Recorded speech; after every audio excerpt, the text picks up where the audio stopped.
and players like to recognize the new Central Catholic seniors. First up, we have Justin Baldwin.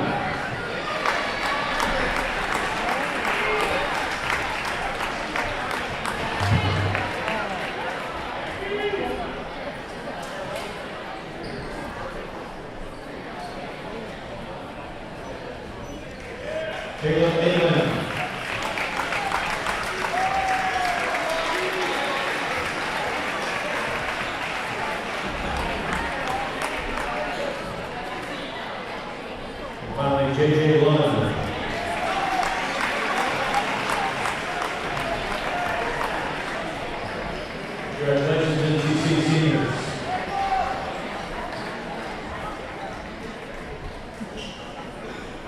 Introducing our senior cheerleader, Roland Calioni.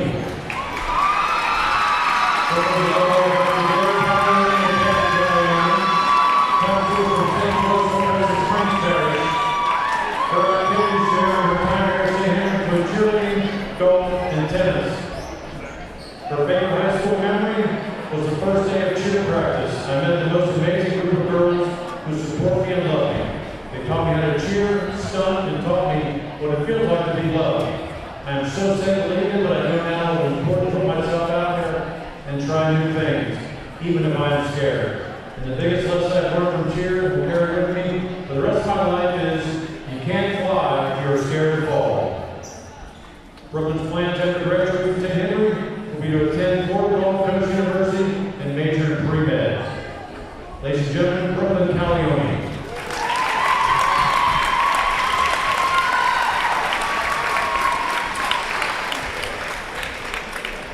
Our senior boys basketball, introducing Drew Flanagan.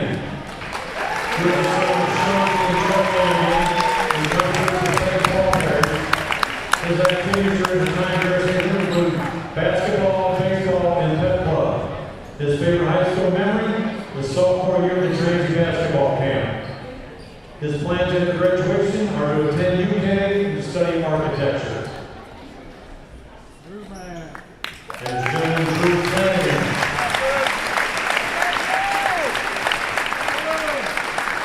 Introducing Jackson Gross. Jackson's son Michelle Alcott and Todd Gross comes to us from Ordinary Parish. His activities while here at St. Henry include basketball and baseball. His favorite high school memory is attending the Trinity camp all 3 years of high school. His plans after graduation are to attend either UK or UC and study either finance or marketing. Ladies and gentlemen, Jackson Gross.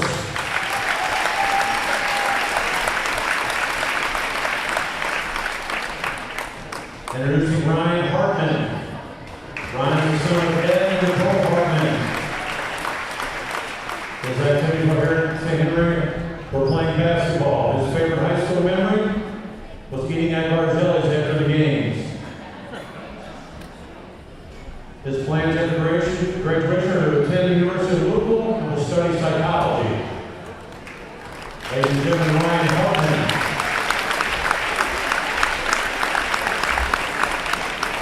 Introducing Shane Helmley. Shane is the son of John Helmley and Brian Atkins. Hospital for European Health Care. His activities while here at St. Henry include basketball, pep club, and Crusaders for Life. His favorite high school memory was the Transformation Camp in 2022. After graduation, he will be going straight into the workforce as he is currently taking welding as a trade. Ladies and gentlemen, Shane Helmley.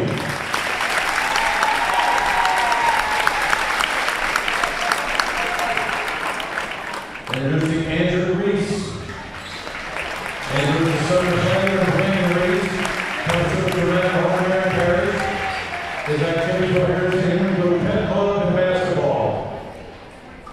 His favorite high school memory, participating in the Transformation basketball camps. Andrew's plans after graduation are currently undecided. Ladies and gentlemen, Andrew Reese.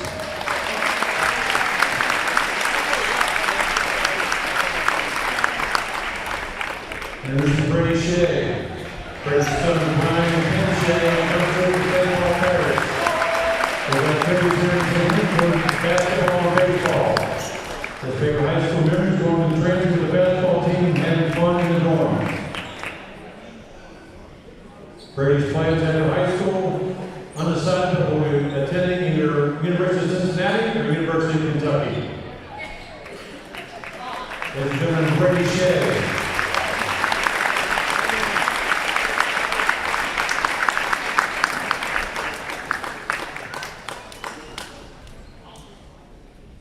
Introducing Carson Shea. Carson is the son of Ted and Lindsay Shea, and graduate from Mary Parish. His activity for Harrison Henry includes student ambassadors, pep club, baseball, and basketball. His favorite high school memory is coming back and beating Holy Cross after a massive deficit my junior year. His plan after graduation, he's undecided on college, but will pursue a career in biology with hopes to achieve a career in medicine. Ladies and gentlemen, Carson Shea.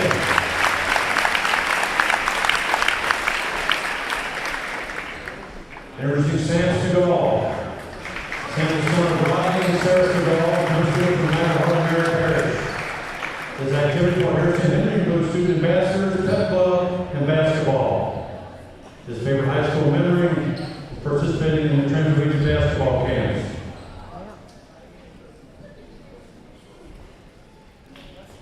Sam plans to attend University of Kentucky after graduation. Ladies and gentlemen, Sam Seagal.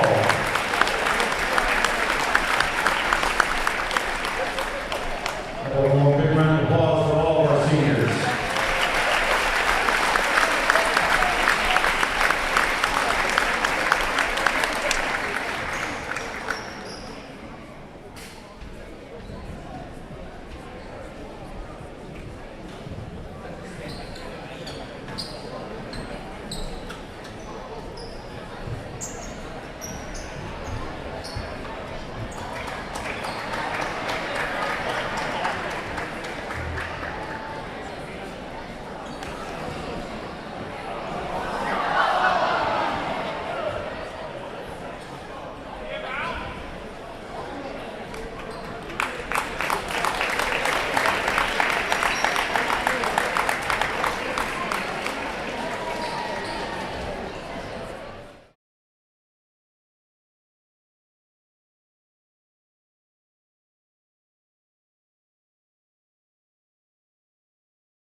Welcome to St. Henry District High School, home of the Crusaders. St. Henry has a long-standing tradition of providing a well-rounded education that nurtures the spiritual, intellectual, social, and emotional development of all of our students. St. Henry District High School, or SHDHS, as it's also known, is the largest Catholic college prep co-ed high school in Northern Kentucky. We're also a nationally recognized Blue Ribbon School of Excellence. Each year, students from more than 20 different schools in the tri-state area choose to call SHDHS their home.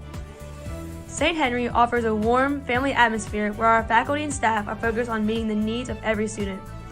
Guided by the school's 5 pillars of success: faith, scholarship, arts, athletics, and leadership, our teachers help us grow academically, personally, and spiritually while preparing us for the life after graduation. St. Henry is a recognized leader, consistently scoring above national, state, and local norms on national assessments.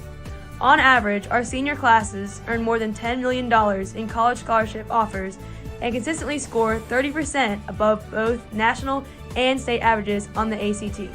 It's a great time to be part of our St. Henry Crusader community. If you'd like to learn more about our school, be sure to schedule a visit by contacting the enrollment office at 859-525-5844.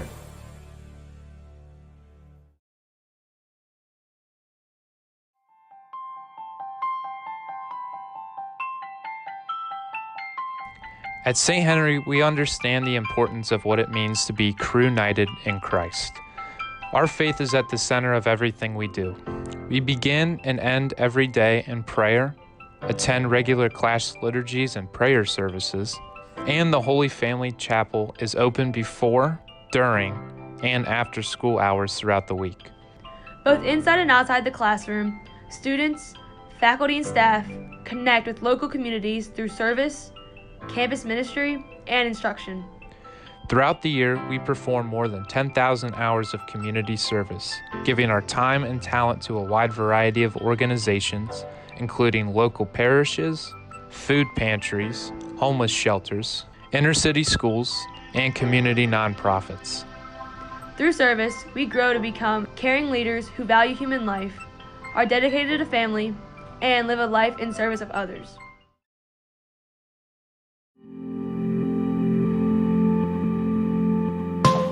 Welcome to our Fine Arts Building.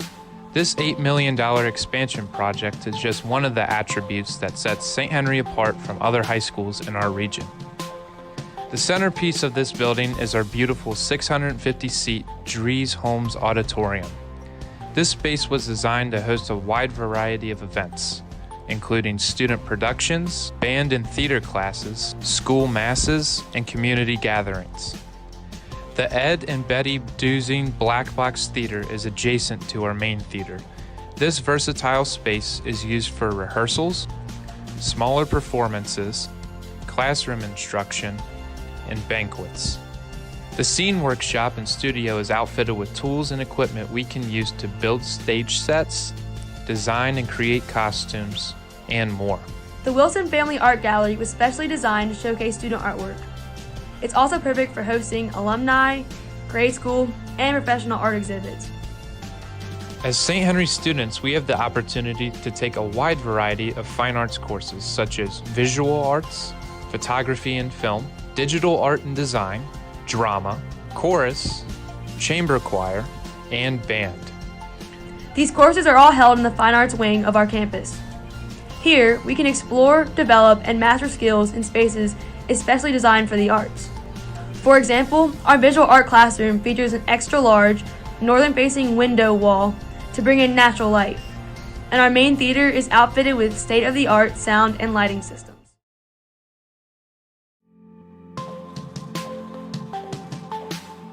The science and technology spaces at St. Henry District High School are second to none.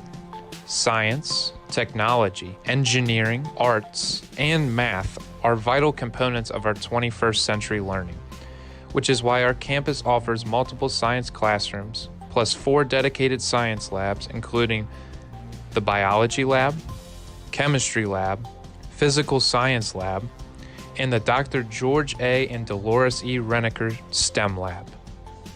These labs provide us with increased opportunities to work on project-based assignments. They also allow our teachers to do more hands-on classroom work with us, helping us better understand scientific methods and various theories. The STEM lab is also home to our championship robotics team, better known as Crewbotics. All of our science classes focus on lab work with data collection, processing, and analysis. Various levels of science courses are offered, including college prep, honors, and advanced placement. We have the opportunity to take STEM, biology, chemistry, physics, anatomy and physiology, zoology, and so many more.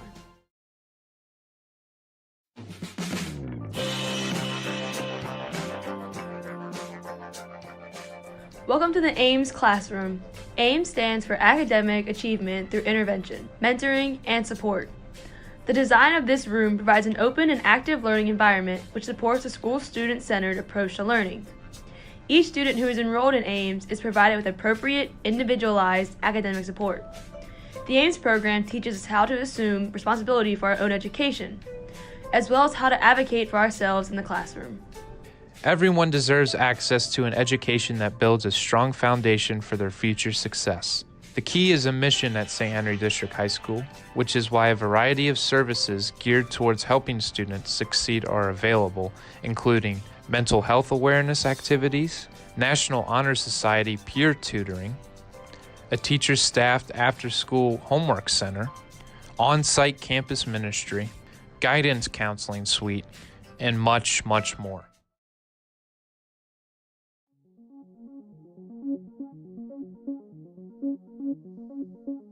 Our expanded media center includes a redesigned computer lab, green screen room, and communal space that fosters student collaboration. Our championship esports team calls this place home. It's also where you'll find some of our fellow students building state-of-the-art computer equipment. Our media center is used regularly by our faculty and staff for professional development opportunities, parent orientations, and presentations. Its open concept gives us the freedom to explore multiple subjects independently, such as computer networking, computer software, gaming, video recording and editing, computer programming, and software development. With direct access to our IT labs, AIMS rooms, STEM lab, and global and digital classroom, we can easily collaborate on projects with students in other classes. Our technology department aligns its curriculum with the needs of local universities and businesses. This means that we are exposed to different information technology fields such as computer science and user interface. In addition, students attend conferences, compete in local competitions such as Tech Olympics, and participate in job shadow opportunities provided by local companies.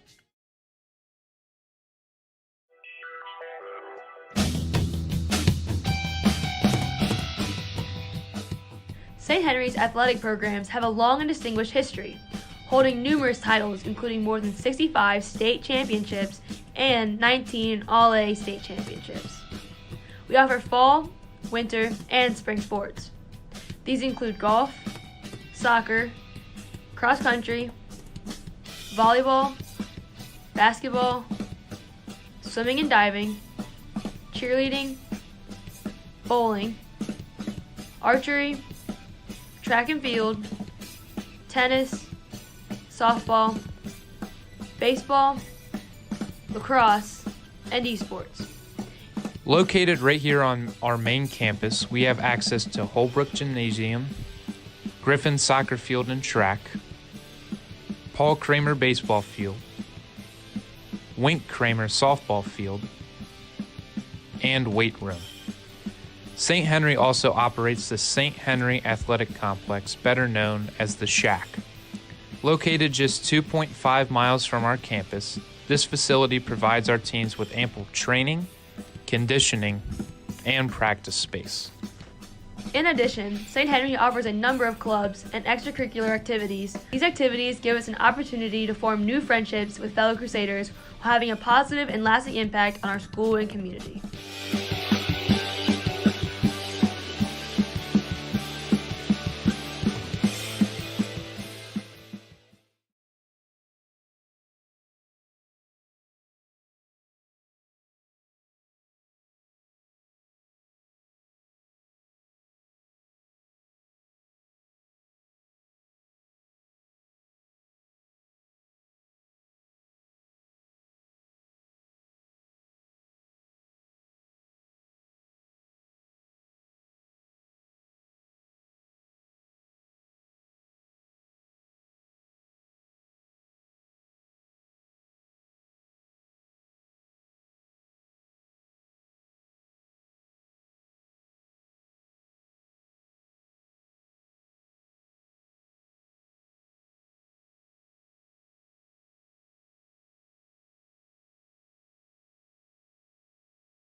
shows good sportsmanship on the field of play and in the stands.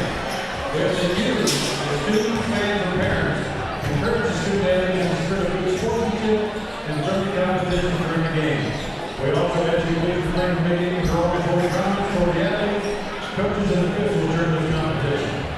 Subject to review, these statements will be over for the rule of tonight's game. We have to now. You need a second person? Riley told me you needed prayer and playing our national anthem. Yeah, I will. Let's do this. I can do. Yeah. In the name of the Father, and the Son, and the Holy Spirit. Almighty God, in your goodness, you bless us with many gifts and talents. We ask you to bless this great nation and bring light upon your people. Recognize they're all created equal in the image of Christ. We thank you, Lord, along with all who have made this contest possible. Watch over and protect all of these athletes. Aid them to do their best to be a sign of good sportsmanship to all. We thank you for this great opportunity and ask your blessing through Jesus Christ our Lord. Amen. In the Father, and the Son, and the Holy Spirit. And now in honor of America, the playing of our national anthem.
Good evening, ladies and gentlemen, and welcome to Holbrook Hall on campus in Interlude High School. We have the Principal Grant Brandon, Director of Ed Tim Dimmer, and Head Coach State Fast to welcome tonight's contest from your St. Crusaders and our guests in the St. County Thoroughbreds. Here are tonight's player introductions, introducing the St. County Thoroughbreds. At guard is junior number 5, William Connolly. At guard is junior number 15, Ian Mann. At forward sophomore, number 0, Johnny Lund. At forward junior, number 14, Ben Petrosi. And at center, senior, number 4, Caleb Aiken. That was good for Jay Lundis, but Luke Donald, Ralph Meyer, Nick Seiber, Trevor Steiner. Introducing the senior Crusaders. At guard, senior number 5, Sam Seagal. At guard, senior number 3, Harrison Shea. At guard, senior number 4, Jackson Bruce. At forward, senior number 30, Andrew Reese. And senior number 31, Brady Shea. Scott Malay, Bill Grimmy. Your officials for this evening, R.K. Tyler, Kirby Brown, Roderick McFarland.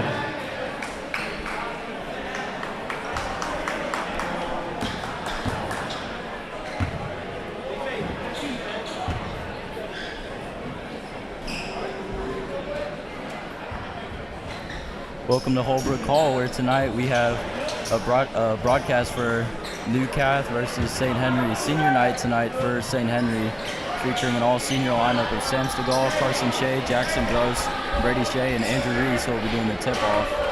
They'll be facing the Newcath Thoroughbreds, who are currently 6-13. St. Henry are 6-11. So two evenly matched teams. Should be a good match as Jackson Gross draws a foul off the jump ball.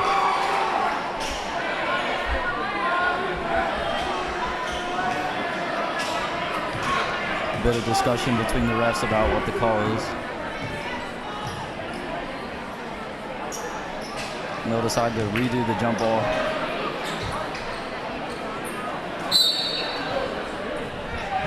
And Andrew Reese will win the tip, and it'll be St. Henry ball to start the game. Give it down to Brady, down low. Carson drives in, kick out to Sam in the corner. Looking to operate on the taller defender, kicks it out. Carson Shea looks to set up some offense. Brady Shea has a mismatch down low, looking to get it inside. Swing it around, and we find him, but number 15, Ian Mann with the steal. Ian currently averages 14 points a game, is the leading scorer for Newcastle, so expect a big game out of him. Good defense down low by Sam. Kicks it back out to Ian Mann. Newcastle working around the perimeter right now, trying to find an opening. And number 0, John Lund for 3, no good. Carson draws a rebound. Pushing in transition, passes defender all the way to the cup. Carson Shea with the first 2 points of senior night. You know, JT, he's really good with that right hand off the dribble. And he's scary when he gets in there to the rim and attacks. He'll really create a play for the crew, and if not, he can kick it out and get a good 3 from Andrew Reese. Ian Mann responds with the floater. Carson Shea attacks with the right hand out to Brady Shea. From the corner, it's long. And Caleb Egan collects a rebound for Newcastle. Their tallest player looking to pull down the paint tonight's game. As Ian Mann again to the cup, looking to score a lot down low. Carson Shea handles the ball for the crew.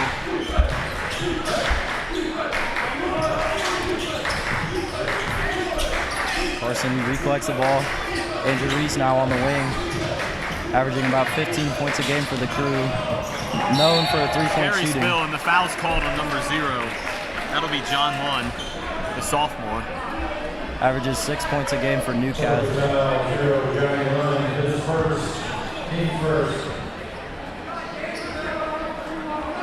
Andrew Reese to inbound. Gives it to Carson, looking to set up offense. Newcastle electing to put number 15, Ian Mann, on Brady Shea, despite his smaller size. And ball rolls out of bounds. Caleb Egan collects it, bringing it up the floor. And the three-pointer is off. Carson Shea collects his second rebound of the game and brings it up down the middle of the floor. Pressured heavily by Vinny Petros.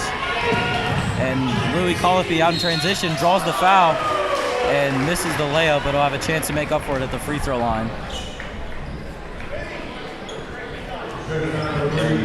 Brendan, Newcastle aggressively looking to go to the lane, especially as they did in the JV game, which ended 40-37 in overtime in favor of Newcastle. Do you think this varsity matchup will play out similarly, or do you expect a bigger lead? I expect a lot of dribbling and driving from Newcastle and a lot of kicking into some open shots and trying to catch St. Henry on the backside of some transition between the defenses. Looking to see a lot of driving kick today out of Newcastle guards. As Louis Colopy goes 2 for 2 from the line.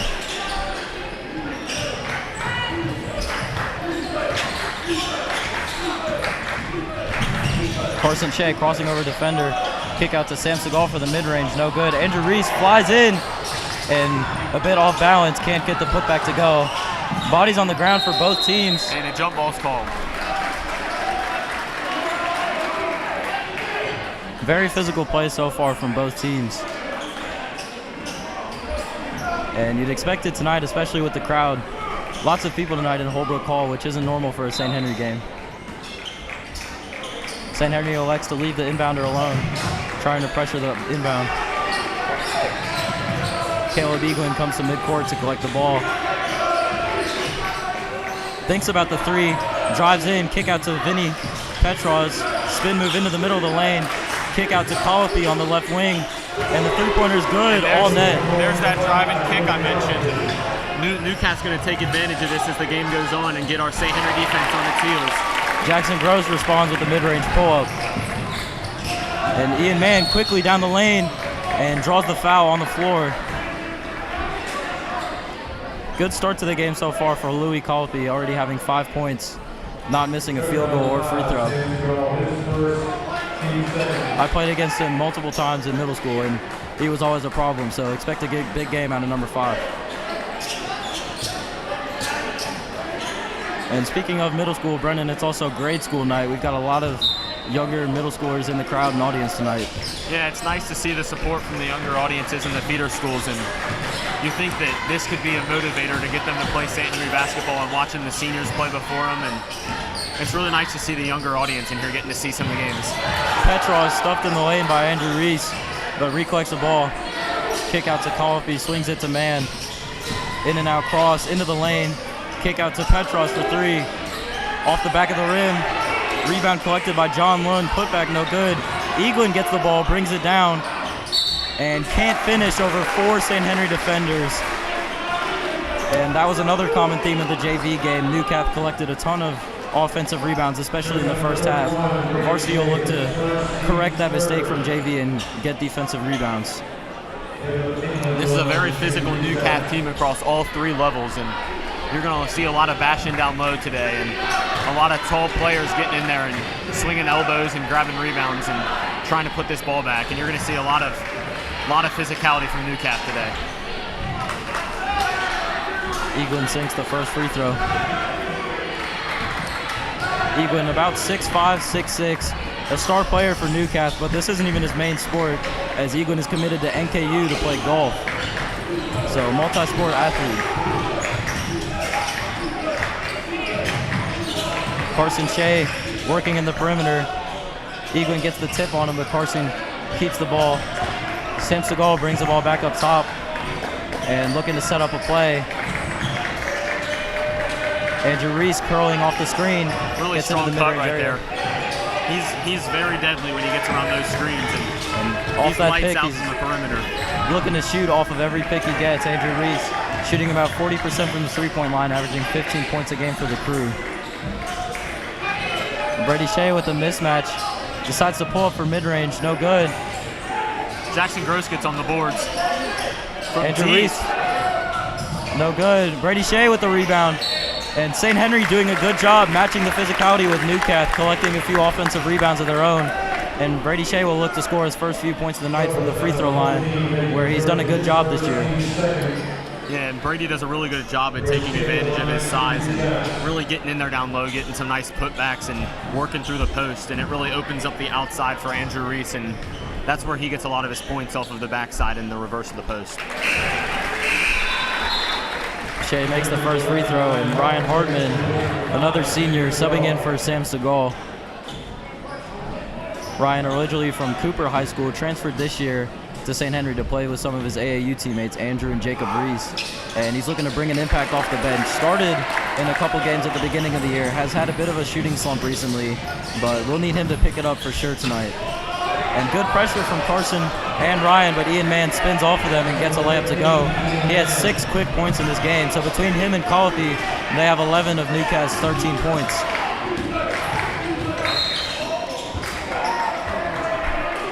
And that is 2 juniors for Newcath dominating the point spread today.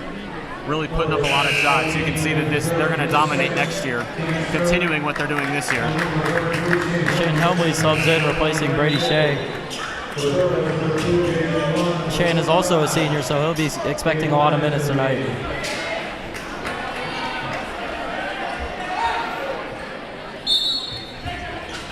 Also for Newcastle, number 45, Gabe Lyons checking into the game. And number 2, J.J. Lund. Carson working to his right. Tries to find Andrew Reese up top. Finishes through the contact, but the layup is no good. Eaglin collects another rebound. Carson Shea with the deflection, looking to push it in transition. And he finishes with the M1 on the right side. Great job by Carson to bully his defender and get the angle. Another example of a great drive and finish by Carson Shea. We've seen plenty of those this season, and St. Henry's doing a really good job so far of matching Newcastle's physicality this game. A very old and experienced lineup against a young Newcastle team, and the crew is really putting up a good fight right now, but the Newcastle seems to be battling back with ease. Carson Shea rolls around the rim, and the free throw's no good. Ian Mann left alone in transition, picked up by Jackson Gross.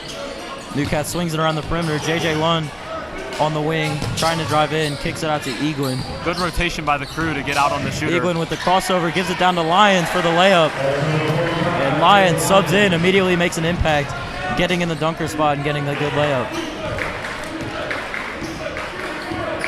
Shea looking for Reese off the curl, can't get it to him. Hartman open at the top of the key. Elects to pull it out, and a wild pass will give Newcath the possession. And a rocky start so far for St. Henry, but it doesn't feel like we're down by 7 points. This game feels very close, and I expect a very close matchup tonight. Yeah, and the crew definitely need to keep pushing with the physical game and getting the rebounds. And Ian Mann, with the hop step move, going to the lane, doing a good job of drawing contact. And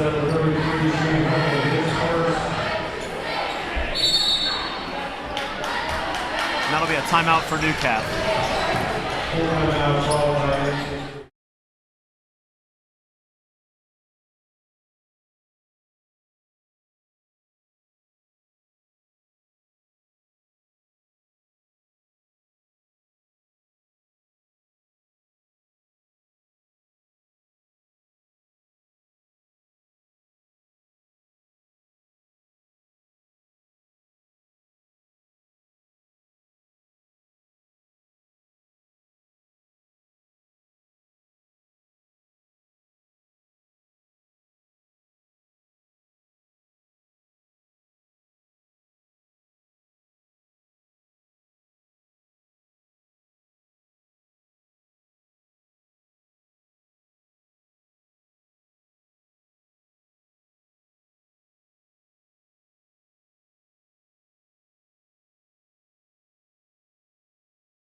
And Ian Mann steps to the line to shoot two. He was fouled before the timeout on a drive to the basket.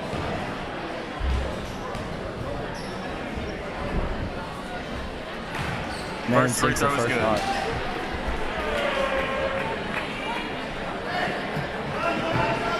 And the big student section tonight for St. Henry looking to make a bit of noise now on the second free throw.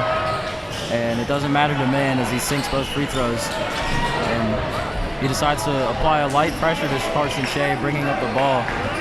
That's Mann's 8th point tonight, and he's looking to make a big impact in this game pretty quickly. We'll see if he can continue that later into this game and even into the second half. Hartman trying to find someone open. Shane cuts to the middle of the floor. Carson Shea collects the ball from him, driving to the middle. Can't get that floater to go, but he was fouled on the play. They'll call it on the floor, and St. Henry will inbound the ball under the basket. Correction, the foul was in the shooting motion, so Carson Shea has a chance to make up for the free throw he missed earlier and try and go 2 for 2 from the line. Carson struggled immensely last year from the free throw line, shooting around 35%. This year he's upgraded that into the 60s, so we expect both of these to go in. And he is demonstrating that very well so far.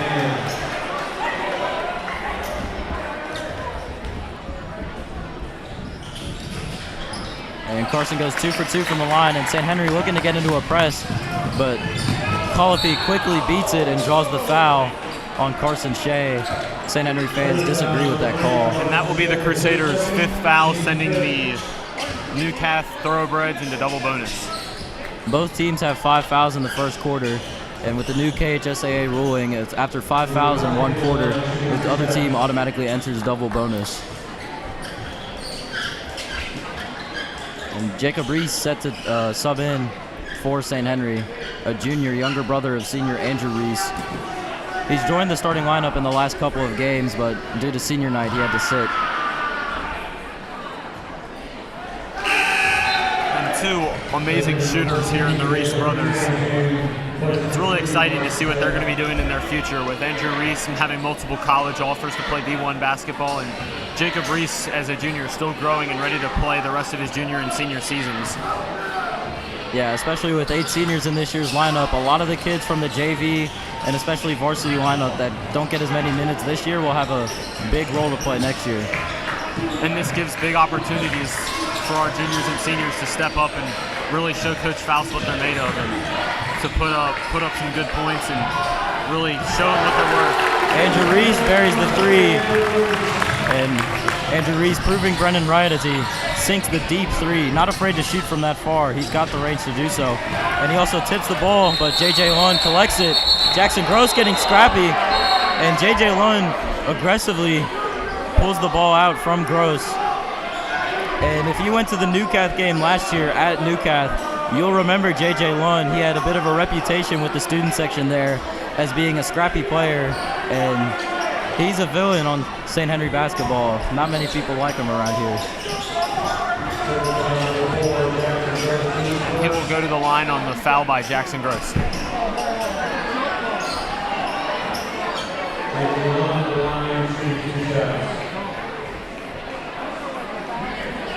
JJ related to Johnny Lund, both average about 6 points per game for Newcath, both start as well. Similar to the Reese brothers for St. Henry. And JJ Lund sinks the first free throw for his first point of the game for his technical senior night.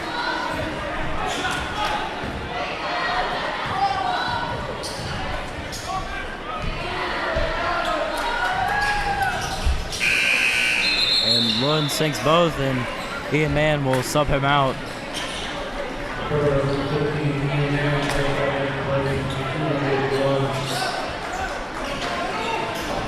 Crew down by 7 with a minute left. They're looking to push it up and maybe take advantage of the double bonus. Burrows double teamed in the corner. Andrew Reese almost travels but keeps his pivots up. Shane, the ball's loose. Jackson Gross floater into the middle of the lane. And he'll be fouled on the shot. And draws the foul on Gabe Lyons, who did a good job of walling up and staying straight up, but Gross initiated contact, which is the reason they called a foul. Jackson Gross already has 2 tonight, and he's looking to bury these for another 2.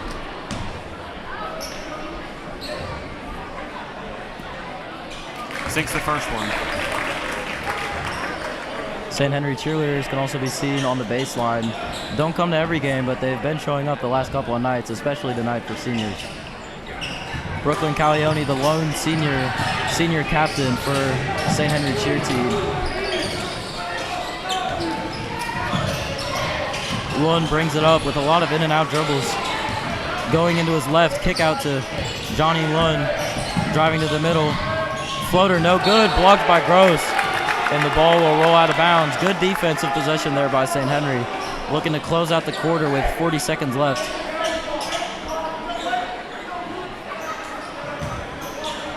A high-scoring first quarter so far. Brennan, do you expect to continue the offensive production from both teams? I do, and I think that for a successful St. Henry team to come back and make up a little bit of this deficit, I think we need to see a lot of inside action with Brady Shea and Shane Helmley, and I think we also need to see some kickouts for some shots for Andrew Reese. One of our leading scorers, and he only has 3 points in this game so far, and he hasn't been creating many shots either. Wild pass by Gross, can't find Hartman, and Coach Faust does not look pleased with that decision. Coach Faust, familiar with Newcath and a lot of their staff and facility members. Former teacher and coach for Newcath for about 5 years, and then came to St. Henry for a good 31 years. Looking to win this matchup, which is sort of a rivalry for him, as J.J. Lund, or Ian Mann, excuse me, of course, goes to the bucket, gets 2. And that's his 10th point of the game so far, and it is the end of the first quarter. He's looking to put up a really big game tonight. Gross for 3, and it's good. Jackson Gross from deep. And with that three-pointer, St. Henry secures only a 5-point deficit going into the second quarter. And that is 6 for Gross before the end of the first quarter.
welcome back to St. Henry basketball as Newcath inbounds to Ian Mann to start the second quarter of play. A bit of a shove off there as Ryan Hartman defends. Deep Eaglin three with a goes deep short. three. And Caden Kunsteg checking into the game for his first time, surprising as he started a majority of the games this season for St. Henry. So he'll be looking to have an impact on this game. Yeah, and really dominating a lot of games as a sophomore. And you can already see he's setting his foot as one of the dominant players on this St. Henry team. And I think he'll develop and grow over the next 2 years and really show this St. Henry team what he's made of. There he is on the roll, kicks it out in the corner. Jacob Reese for three. Not good. Johnny Lund collects a rebound. Gives it up to Mann, looking to push the tempo. Gets past Reese. Eaglin in the corner for another three. This one is also off. Hartman collects the long rebound and gives it to Sam Stegall, looking to bring it up. Sam Stegall is running the point guard for the first time this season.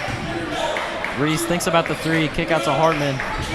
Shimmy pull-up, and the right baseline is good for Hartman. That's really nice to see. You know, he's struggled creating some shots earlier in this year, and he's really starting to slow down. And after he's getting off the bench, he's really starting to put up a good amount of points for the crew and really start to step back into this game. Hartman, without a doubt, a natural scorer and a true offensive weapon for St. Henry, looking to get him going early. And the crew have cut the lead to 3 early in the second quarter. If they keep chiseling away at the lead and start to build their own, I think this could be a really competitive game, and I think we're gonna see a lot of fighting between these teams. Jacob Reese gives it back to his brother, looking to swing the ball and reverse it to beat this half-court press by Newcath. Jacob swings it to Sam, who brings it back out, pressured heavily by Colopy, who switches it with Johnny Lund. Caden Kunsteg across the middle. I think we're going to see a lot of him tonight in there, and I think he'll get some post work today. Andrew Reese deep three, and it's good. It's good. Andrew Reese for a deep three, his second triple of the game, second of many, hopefully. And Colopy with the good drive, but he slips and a travel is called. And Andrew Reese with that three-pointer ties up the game, showing off his range, multiple feet behind the three-point line. That's college level right there.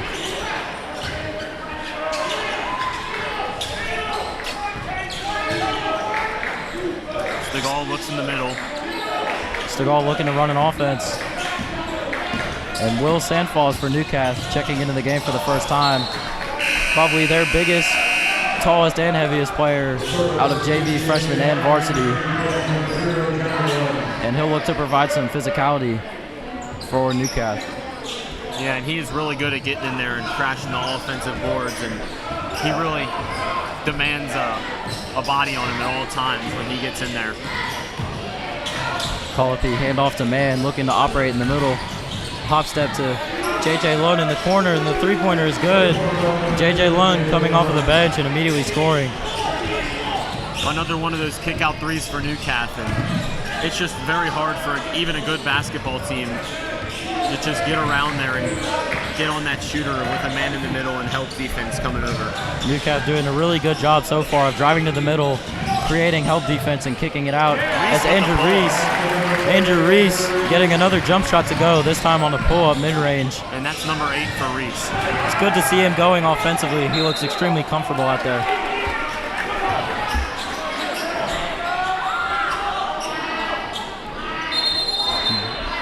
Ian Mann looks a bit shaken up for Newcath, which is not a good sign for them, as he's been red hot in this game so far, and there will be a injury timeout on the floor. So both teams will now have a chance to recollect.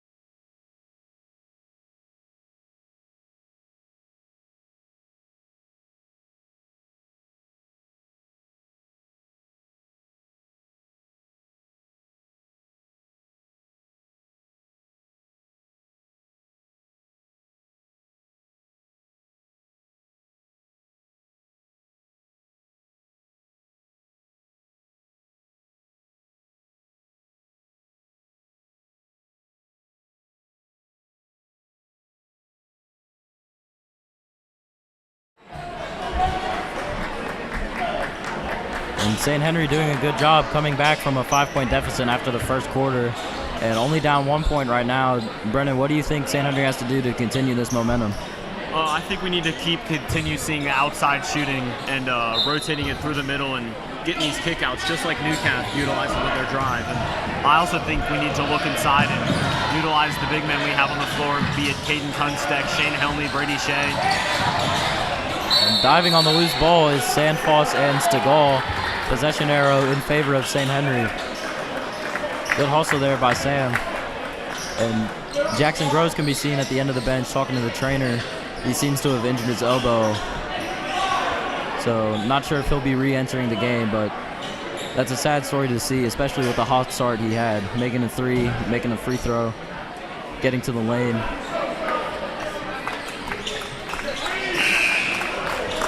And we have a cleanup on the floor, and that'll prompt about a 10-second delay out here as the crew prepare to break the Newcastle press.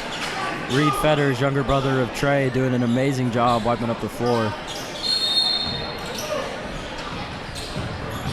Andrew Reese collects the inbound, gives it back to Stegall, who will look to beat Colopy on the press.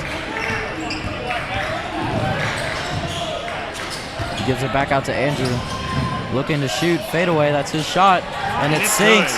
Andrew Reese with the second straight mid-range shot, following 2 threes, and he's got 10 quick points in the second quarter.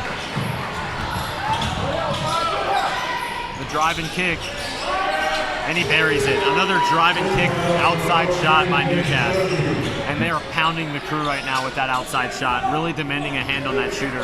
And you have to think that the crew are going to make an adjustment to that. That was Vinny Petros on the 3 on the left wing for Newcastle. Known as one of their better 3-point shooters, takes a majority of his shots from the outside. Stegall left open at the top of the key, doesn't even think about the jump shot. And Reese Jacob on the Reese wing. curling off of that. Can't really find the Reese brothers off of these off-ball screens so far in the game. Yeah, it looks like Newcastle did their homework and are definitely getting his hands up on the Reese brothers before they can get those shots off. And Hartman driving in and a foul called in the middle of the floor. That's And partially where the help defense and the driving inside helps with these outside shots. It's when you have a man driving into the lane and he can draw that help side defense over, you have that open man in the corner when his defender turns his back, and that's where I think we're going to see Andrew Reese and Jacob Reese get their success on these 3-pointers. Brady Shea checking in the game for St. Henry, looking to get some inside-out opportunities with him. Haven't really got him going other than a couple free throws.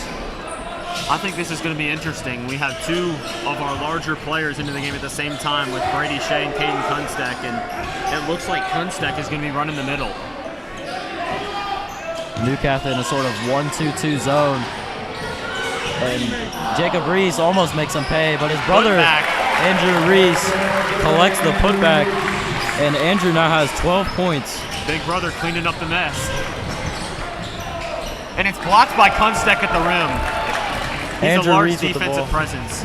Andrew Reese pushing in transition, finds his brother, who tries to give it to Kunsteck down low, but can't really collect the ball. Colopy pulls it out after the 3-on-2 break. Hop step into the lane, questionably. And Johnny Lund just misses the 3. Jacob Reese with the rebound. Another open 3 off the kick. And I think the crew are going to have to make an adjustment before long, or I think we're going to see a lot more 3s going down, and this lead could get out of hand. Newcastle stays in the 1-2-2 with Colopy up top pressuring the ball. And Jacob Reese can't find the bottom of the net on that one either. Looking to drive and kick, especially in a 1-2-2 zone, trying to drive it into the middle. Great defense by Andrew Reese to split the defenders and force a turnover. And a timeout called by Coach Faust to recollect the team going into the timeout, 28-28, looking to build a lead after the 1-2-2 zone.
Last 2.5 minutes of basketball for the first half on the way for St. Henry to hopefully get an opportunity to pull out a lead. And the Crew have proven to be an even match with Newcath after their comeback, and they have tied the game. Good pressure by Colopy, who thought he played good, clean defense, but the referee calls a foul. Fortunately for Newcath, that's only his first foul of the game. Jackson Gross, he bobbles it. Recollects himself after the injury, looking to keep the same mentality he came into the game with. Handoff to Andrew, and he's blitzed off the handoff, and Newcath regains possession. Their coach happy with that, and our coach not happy. Yeah, great defense and jumping that by Newcath, and they really caught us on our heels there. Colopy pressured by Gross, one of our best on-ball defenders, looking to apply pressure to their point guard. Man, pull up for three, no good. And Caden, shoved in the back by Petros, does a good job of boxing him out and using his big physical body to draw the foul. That is also another example of the physicality of this Newcath team and their ability to crash the boards with ease.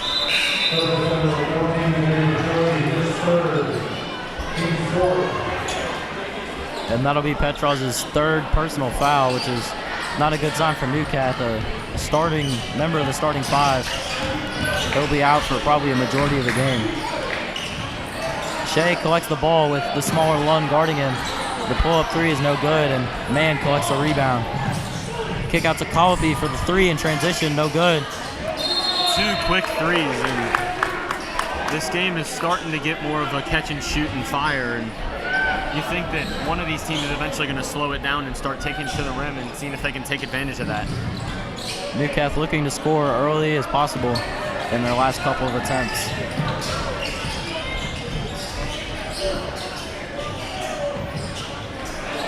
Kunstek with the ball, finds Sam on a cut, and a foul is called on the floor. Unfortunate for there, St. Henry did a good job of kicking it out and finding a cutter, which we've struggled with so far. And that will be Newcath's fifth foul of the quarter, and St. Henry will be in the double bonus yet again.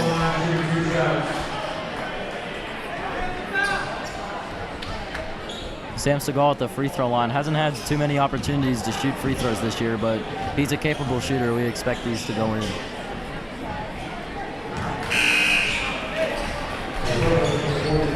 First shot is no good from Segal.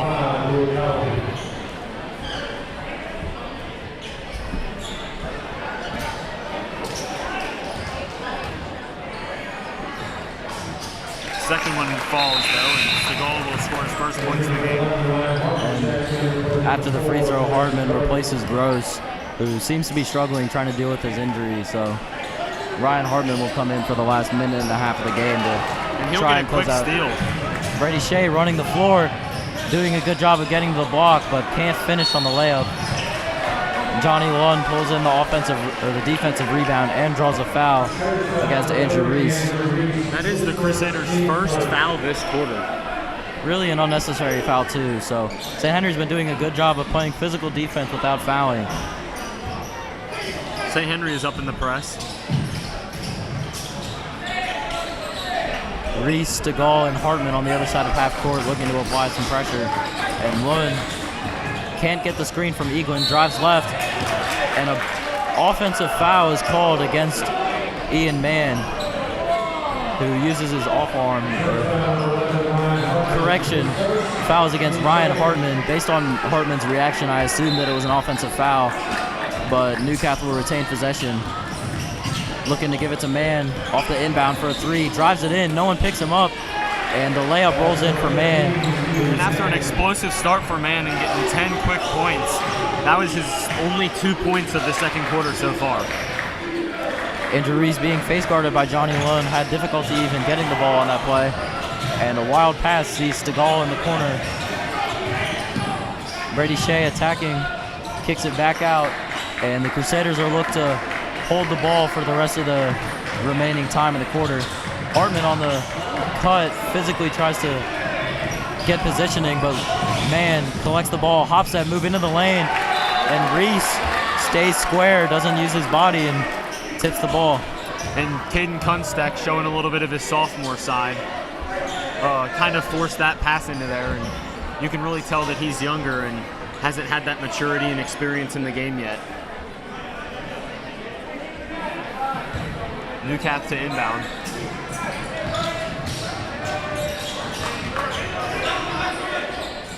Eaglin for three, an air ball, which is a rough start for him, about 0 for 4 from the three-point line. You usually expect at least one of those to go in for him. Despite his height, he's a capable shooter. Tough rebound for Caden right there. And it's really hard to get your hands on one of those air balls when you expect it to come off the rim softer and it comes straight into your hands, and you really can't blame him for missing that one. And to be fair to Eaglin, it did look like it barely grazed the rim. And the student section's giving him a bit of a tough time. Man at the buzzer trying to get something to go in, and it doesn't fall. Possibly foul on the play, but Newcath will go into the half up 1, and St. Henry did a good job of closing the lead that had started in the game.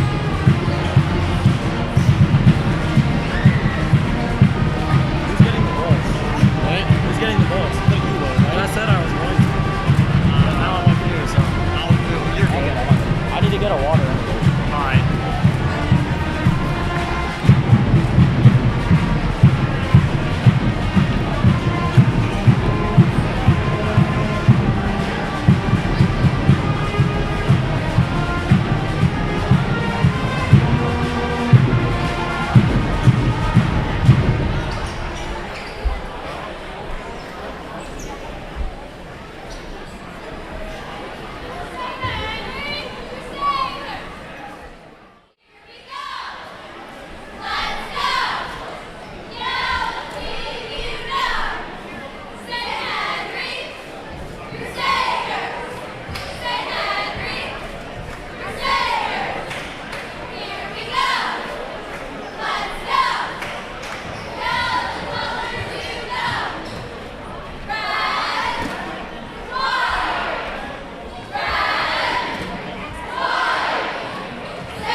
Welcome to St. Henry District High School, home of the Crusaders.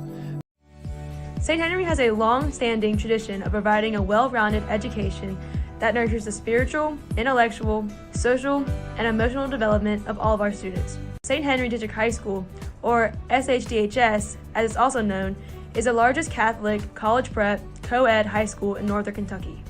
We're also a nationally recognized Blue Ribbon School of Excellence. Each year, students from more than 20 different schools in the tri-state area choose to call SHDHS their home.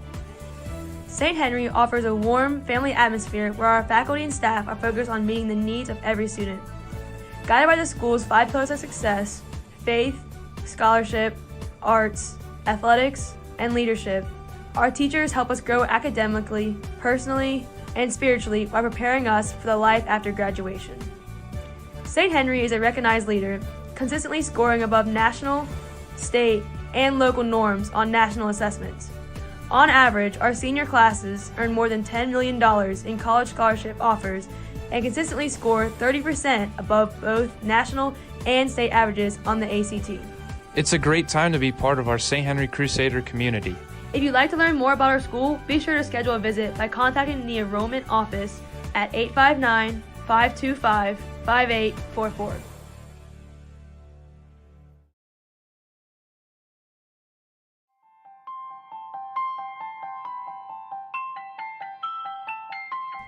At St. Henry, we understand the importance of what it means to be crew-united in Christ. Our faith is at the center of everything we do. We begin and end every day in prayer, attend regular class liturgies and prayer services, and the Holy Family Chapel is open before, during, and after school hours throughout the week. Both inside and outside the classroom, students, faculty, and staff connect with local communities through service, campus ministry, and instruction. Throughout the year, we perform more than 10,000 hours of community service, giving our time and talent to a wide variety of organizations, including local parishes, food pantries, homeless shelters, inner-city schools, and community nonprofits. Through service, we grow to become caring leaders who value human life, are dedicated to family, and live a life in service of others.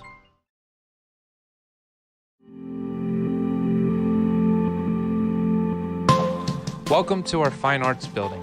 This $8 million expansion project is just one of the attributes that sets St. Henry apart from other high schools in our region. The centerpiece of this building is our beautiful 650-seat Dries Holmes Auditorium. This space was designed to host a wide variety of events, including student productions, band and theater classes, school masses, and community gatherings. The Ed and Betty Duzing Black Box Theater is adjacent to our main theater. This versatile space is used for rehearsals, smaller performances, classroom instruction, and banquets. The Scene Workshop and studio is outfitted with tools and equipment we can use to build stage sets, design and create costumes, and more. The Wilson Family Art Gallery was specially designed to showcase student artwork. It's also perfect for hosting alumni, grade school, and professional art exhibits.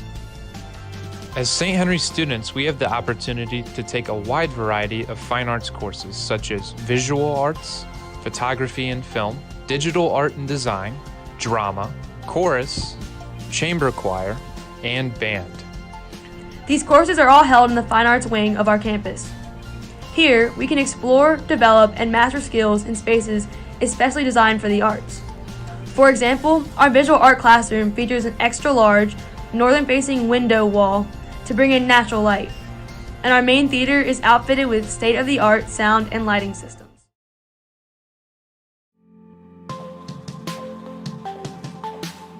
The science and technology spaces at St. Henry District High School are second to none. Science, technology, engineering, arts, and math are vital components of our 21st century learning, which is why our campus offers multiple science classrooms, plus 4 dedicated science labs, including the biology lab, chemistry lab, physical science lab, and the Dr. George A. and Dolores E. Renneker STEM lab. These labs provide us with increased opportunities to work on project-based assignments. They also allow our teachers to do more hands-on classroom work with us. helping us better understand scientific methods and various theories. The STEM Lab is also home to our championship robotics team, better known as Crewbotics. All of our science classes focus on lab work with data collection, processing, and analysis. Various levels of science courses are offered, including college prep, honors, and advanced placement. We have the opportunity to take STEM, biology, chemistry, physics, anatomy and physiology, zoology, and so many more.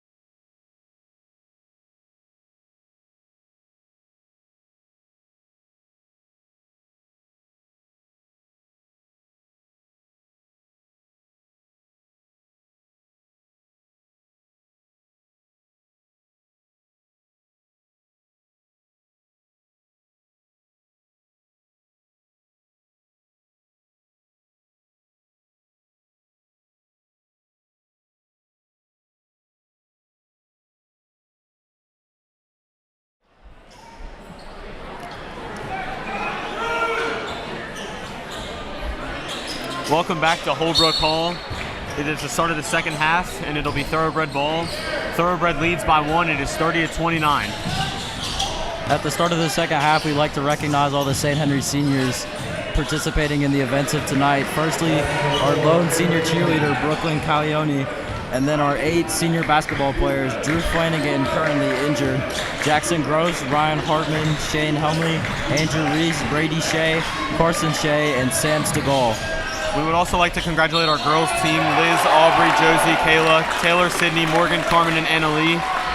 Last Friday, they defeated Holmes in a beatdown at home, 55-19, and it was sure a fun night up here. Andrew Reese converts on the physical layup, looking to finish the play with the free throw to convert the and-1.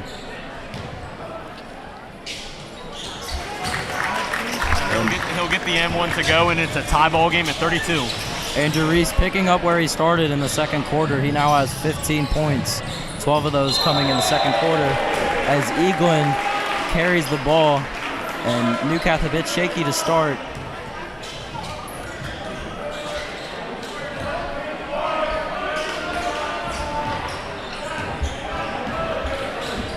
Carson Shea handles the ball. Looking to get it to Andrew Reese. Overplayed, so he backdoors. Finds himself open with the mid-range pull-up, and it's good. Andrew Reese is feeling it tonight. 17 points in his third dribble pull-up from the mid-range. That's really his, other than that long 3 ball, that's his bread and butter. He really loves to get in there and take those kind of odd off-balance shots, and he's really perfected getting that through the rim and getting those to get some points. Ian Mann draws the foul and goes into the lane, looking to convert on 2 free throws.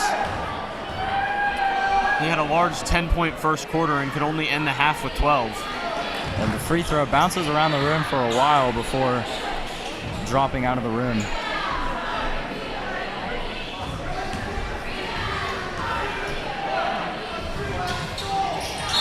And Mann goes 1 for 2 from the line. 30-second timeout called by We like Timeout called by Newcath. yeah.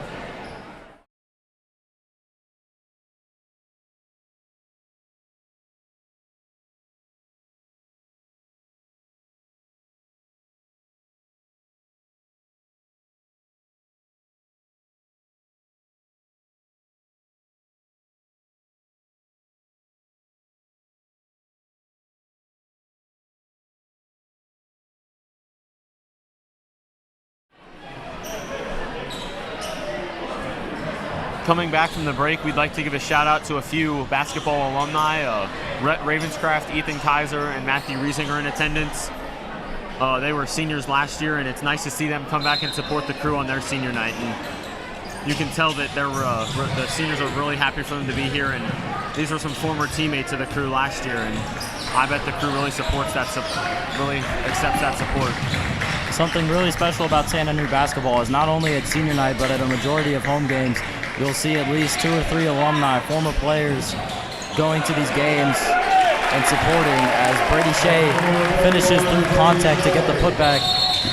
And Johnny Lund slips. Court's a bit slippery. And Adam Luber will get off the bench, manager of St. Henry basketball, and wipe up the floor. Yeah, we've seen problems in here before with slippage on days like this where there's a lot of rain outside and people are kind of letting humidity in through the front doors, and even had a couple games last year have to get rescheduled and called off early because of too much slippage on the floor. And you think this deep into the game that won't be much of a factor, but as time winds on, there's chances that these are safety concerns, and we'll see what the refs say from here. Seems to be good for now as Lund will inbound for Colopy. Both the Reese brothers up in a press. And they'll drop back. Newcath setting up in a box formation. Colopy driving left with the scoop layup, and it's good. Really beautifully drawn play by Newcath there, drawing up the defense and getting the fast guard to go around the outside and take the lane. And you could tell they had multiple options there ready. Reese in the corner, no good, having a bit of a slump this game, and Caden Kunstick just gives the ball up. It was a great rebound by Caden Kunstick, but another instance of him showing his ability and basketball knowledge yet, and you really, expect to see more out of him, and Colopy he's such a fumbles great the ball. player. Carson Shea goes for the steal, but is doing a good job of recovering. Petraw's in the corner, kicks it out to man. In the corner is Lund, no good. Andrew Reese quickly in transition, slows it down. Double team coming. High pressure from Newcath, and Kunstick finds the opening and gets the layup to go.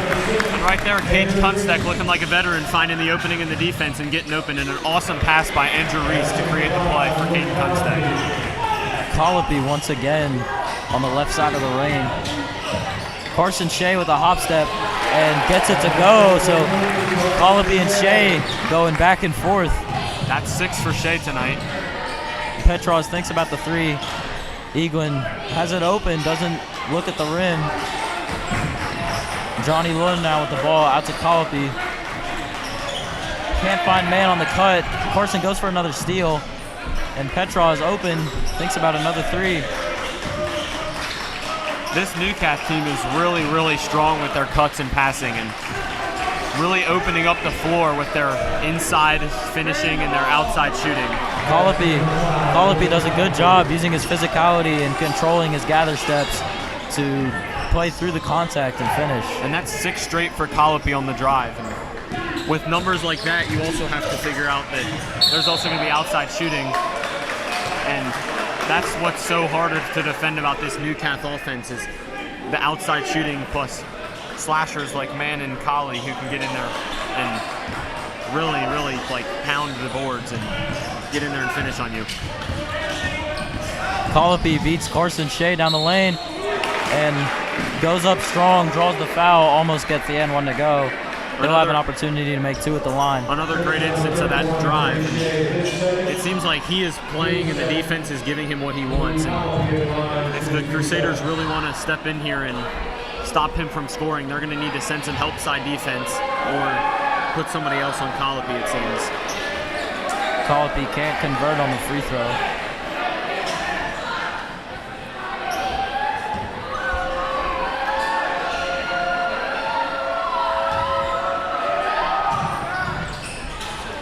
And goes 1 for 2 at the line. Colopy now with 13 points. Ian Mann also with 13 points. So the 2 of them started the game scoring the majority of the points, and that's been the same story since. Hartman jab step into the middle. Carson Shea for 3. Air ball. And a foul is called against Petros going for the rebound. That'll be his 4th personal. And J.J. Lund will go to the scorer's table to replace Petros. And another way of Andrew Reese showing his great basketball knowledge and demonstrating why there are colleges looking at him. getting right there under the basket, getting in and drawing the foul, and not only his shooting, but his ability to get in there and really shoot, like get under the basket, get the rebounds, and still create more plays. Brady Shea down low doing a good job, St. Henry did with the inbound play, getting a good efficient look. And that's 6 for Shea. Eaglin to Johnny Lund, both of the Lund brothers in the game now. Eaglin for 3, rolls in and out, can't find the bottom of the net. He's about 0 for 5 from 3, which is surprising for him. Hartman hesitates on the 3, drives in, floater is no good. Johnny Lund, JJ Lund, correction, hustles for the rebound and can't quite grab it without traveling. And Newcath set up in a man-to-man off of the inbound play. St. Henry looking to convert as easily as they just did. Shea thinks about the 3, kicks it out to Andrew Reese. Yeah, it looks like he stepped back to shoot that 3 there and just didn't quite get enough distance and had to rethink his decision. Carson Shea, no hesitation in the corner, and it's good despite the air ball. Doesn't lose confidence, pulls the 3, and the St. Henry Crusaders now have a 5-point lead. And that's 9 for number 3. Good ball movement by Newcath. JJ Lund, floater off the glass, just wrong. Kunstedt collects the rebound. Great defense by Andrew Reese. Shea driving in and draws the contact on the drive. And Jackson Gross will look to sub in.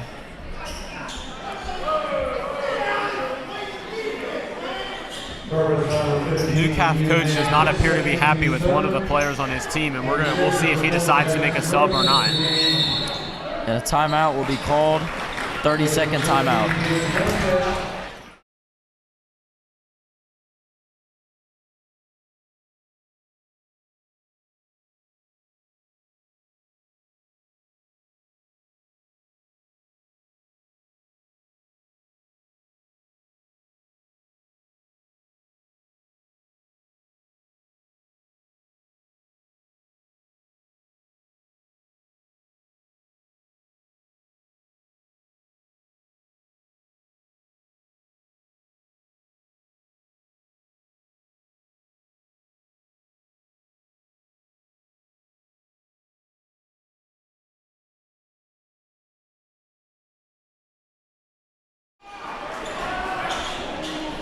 We're back from the timeout. It is 45-40 for the Crusaders with 3 minutes left in the third quarter.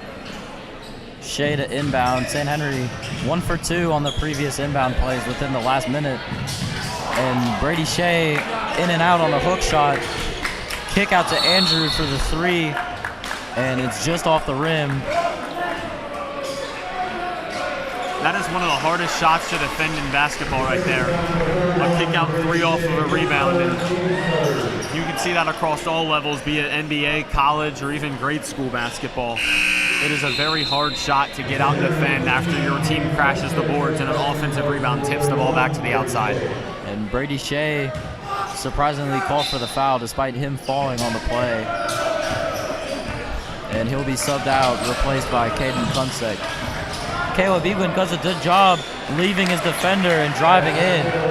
Good fake there on the handoff and finding himself an open lane. It looked like a lack of communication there from the crew. It looked like both men went with the man on the ball, and the dish to the inside was really open for him. Good bounce pass by Caden, and Andrew Reese can't finish on the reverse. Eaglin gives it up to man.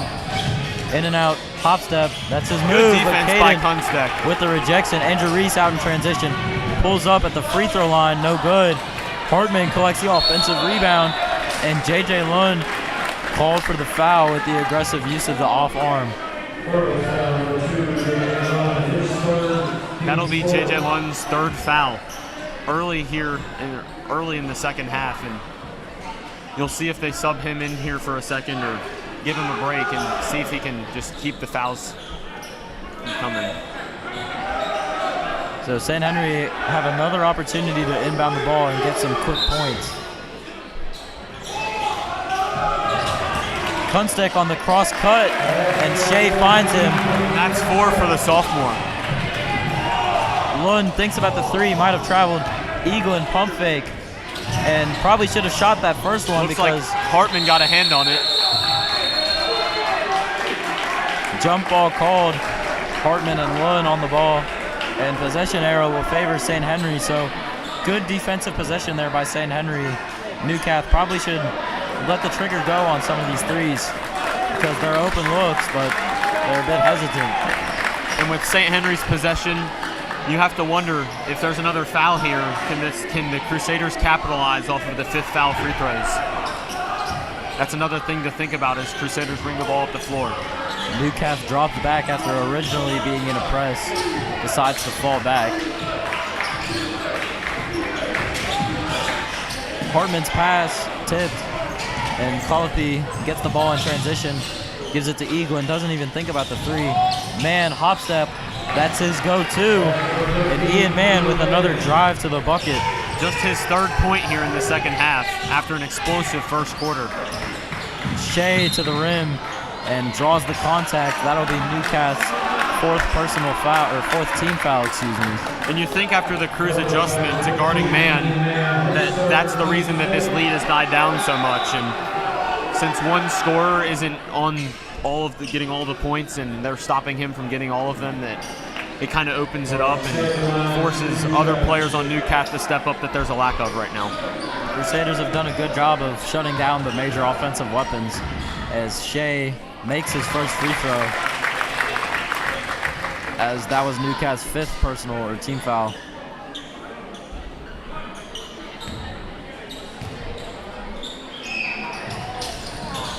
Shea 1 for 2 on the line, and Newcath has a 3-on-3 fast break. Mann for 3, in and out. Eaglin collects the rebound, brings it down, and 4 St. Henry players surround him. You'd hope that St. Henry collects that ball. Poked out by Carson Shea and recovered by Kunstek. Great defensive teamwork there. Shea operating on the left wing, gives it to Kunstek, and he bobbles the ball. And Kunstek tries to save it to Carson Shea, and in reaction to the wild pass, Carson Shea shoves off his defender to try and get the ball. And that'll be 3 for number 3, and he'll come out of the game for Sam Stegall.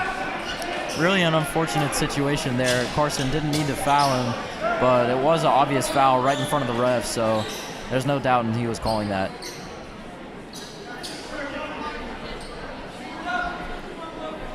It appears that the ball has some sweat on it or some form of water, and the refs will go wash the ball off, and we will resume play with 1 minute left in the 3rd quarter. Colopy will be picked up at half court by Jackson Gross. And a double screen set by Newcath. Colopy on the left side of the lane, and an and one for Louis Colopy. His 3rd drive of the game on the left side, and he's converted on most of them. And hopefully he'll be able to convert on the free throw as well for Newcath.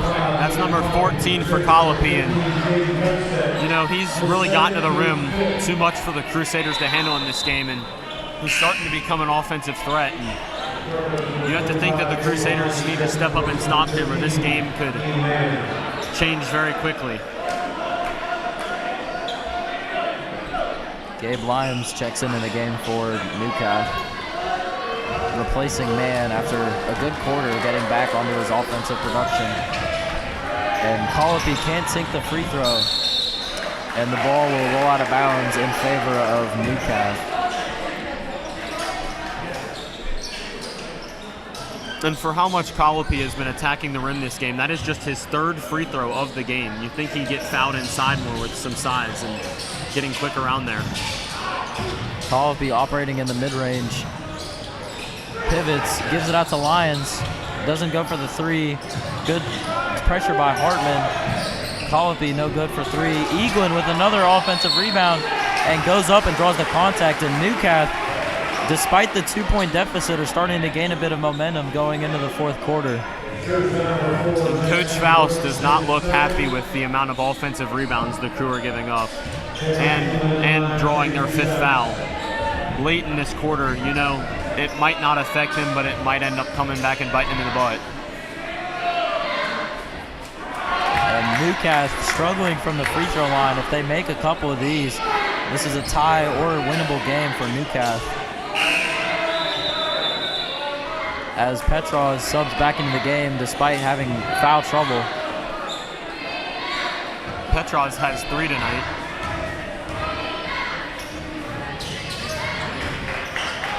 Eaglin converts on the free throw.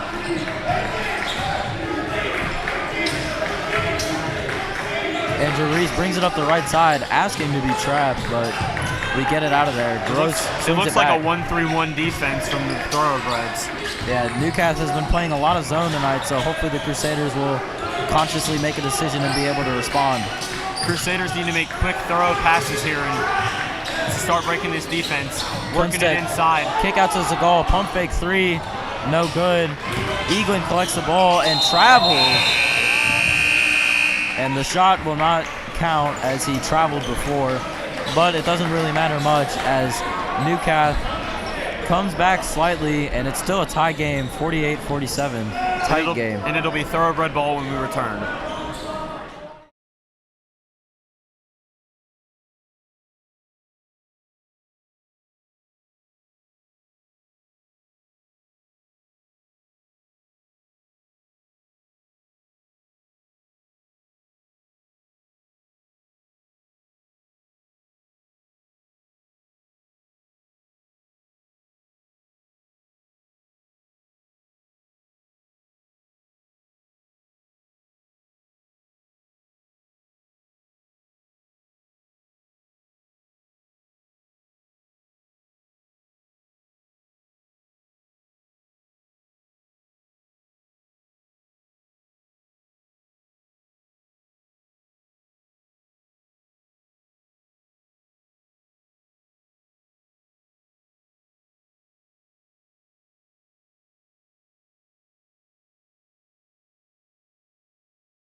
We are back for the start of the fourth quarter. St. Henry leads 48-47, Thoroughbred ball.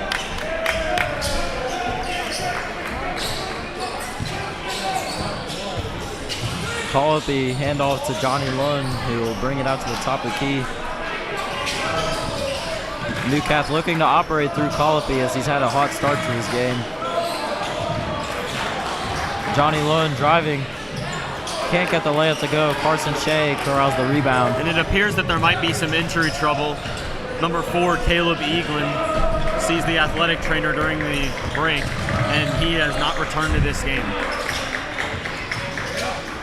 Hartman thinks about the drive, kicks it out. Newcastle setting up in a zone. Jackson Gross does a good job of cutting. Carson Shea finds him, and that draws a foul, which will be important down the line of this quarter if the team gets to 5 fouls quickly.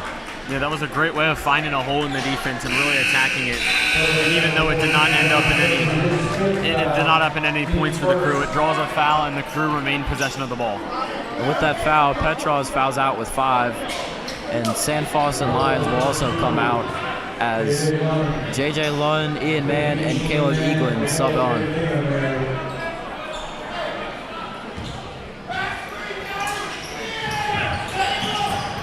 Crusaders have had a lot of opportunities off of inbounds to try and get some offense.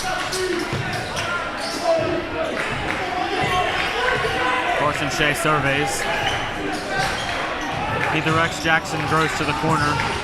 Looks inside, Gross with the cut, inside to Brady Shea. No good on the hook shot. J.J. Lund collects the rebound, giving it up to Mann. Eaglin on the wing. Ball movement so far from Newcastle in this possession. And Johnny Lund will pull it out. Looking to the coach for some direction. And you have to think for the Crew to be successful in this game, they're going to have to stop Ian Mann and Louis Colopy and really force them to not be scoring the way that they've been. Mann off on the 3. Andrew Reese good hustle to corral the rebound. And Newcath sends 3 players to Andrew Reese, and they'll have an opportunity in transition. But Carson Shea is blocked in transition. Very hard fall. We hope he's okay. He seems to be all right. Brendan, with the state of Kentucky not yet adopting a shot clock, how do you think that affects this game, especially in the fourth quarter? I think that to be successful here, the Crusaders really need to lengthen their possessions, and again, without that shot clock, the Crusaders can hold it for as long as they need to get the best shot possible, and it really allows for this game to be lengthened out for the Crusaders, and they need to utilize the long possession times that they can potentially have.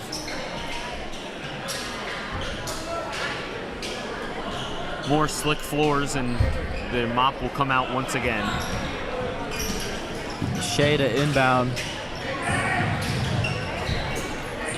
Can't get the ball inside. Hartman looking to score. Kick out to Shea for 3. Thinks about it, and it's off. It's a bit long.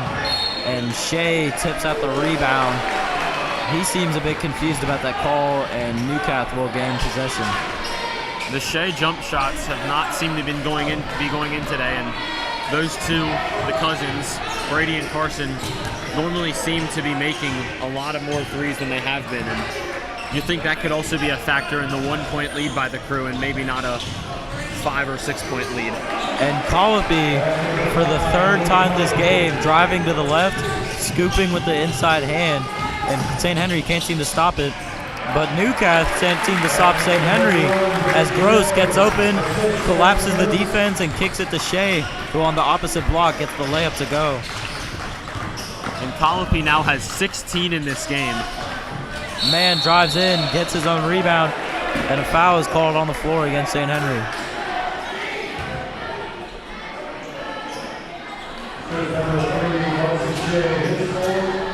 And that'll be the 4th foul on Carson Shea.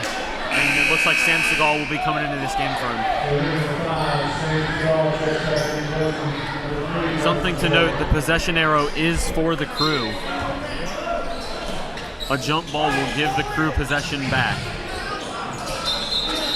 Newcath struggling to inbound, and there will be a 30-second timeout called by Newcath as a result.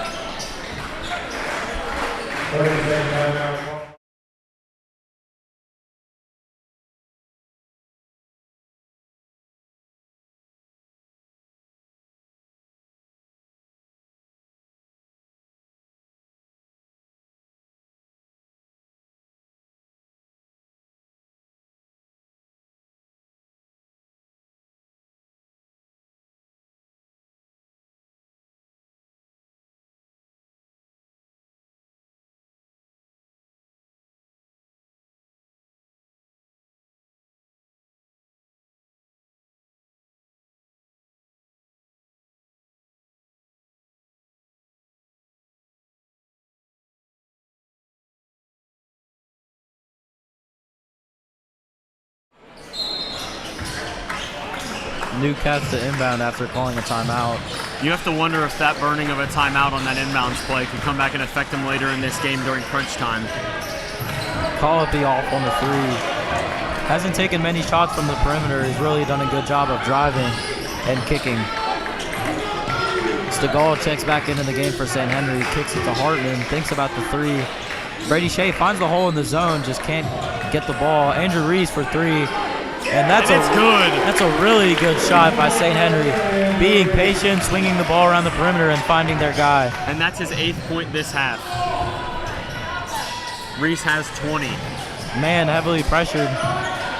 And Hartman doing a really good job of denying him the ball, who they're looking to go to, especially late in the game.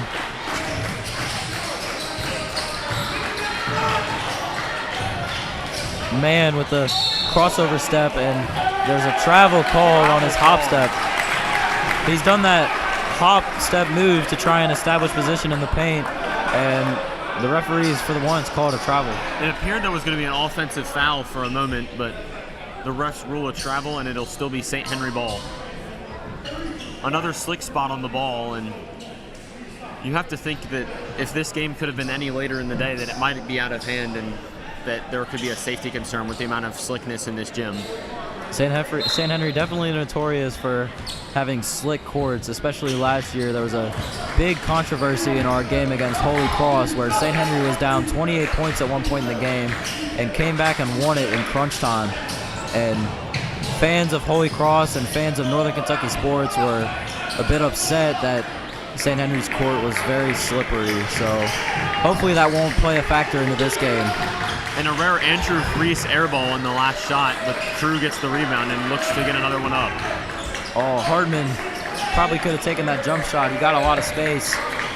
Looked like he had awkward positioning on the ball with his hands and really wasn't ready for it. Gross driving in almost gets the layup to go, but he was fouled on the play, so that'll result in a couple of free throws. For normally limited minutes, you have to congratulate Jackson Gross for stepping up tonight on senior night. He already has 6 points and some really great defense on the ball today. And he makes it 7 after the first free throw.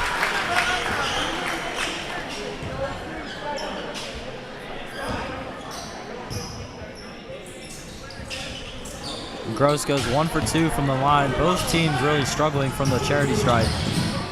Colopy driving in, finds Johnny Lund on the baseline cut.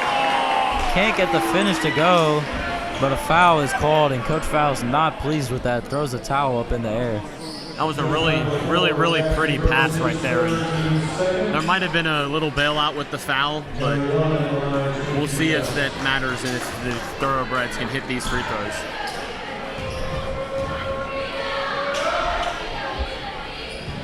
Johnny Lund gets the first one to rim in. A lot of iron on that shot.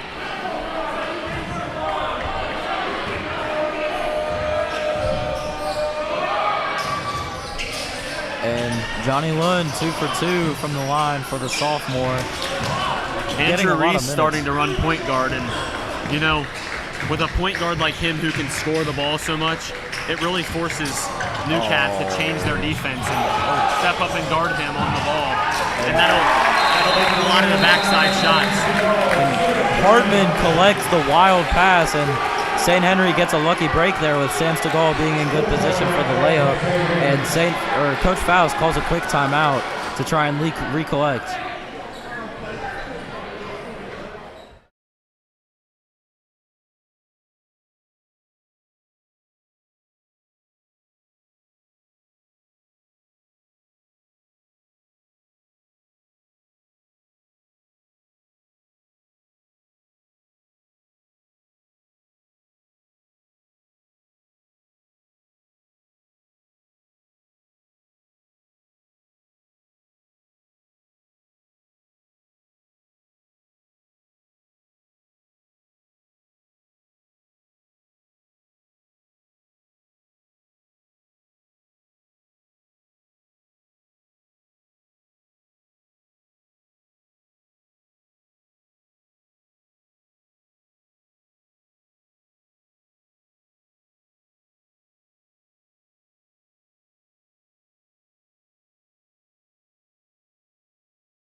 Coming back from break, we would like to congratulate our Crusader archery team, who finished with a season-high score at the January 20th tournament with 3,201. Gavin Armbruster placed 4th overall boys, and Noah Ernst placed 5th overall in the girls.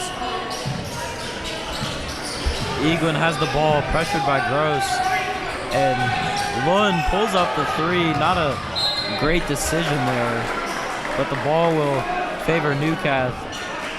A very rushed shot right there, and you have to think that the coaches aren't going to be happy with that one when they had time to let the offense develop, and they got lucky with a breakaway off of that rebound. 3 minutes left in the first quarter, and Newcastle only down by 5, so don't necessarily need to rush a three-point shot exactly yet. They get it to their man, Colopy, driving down the left side of the lane as he has all game, and he draws contact, gets the foul.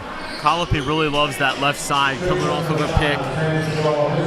He really curls off that tight pick and gets the shoulders rubbing, and he'll pound the Crusader defense when they let him.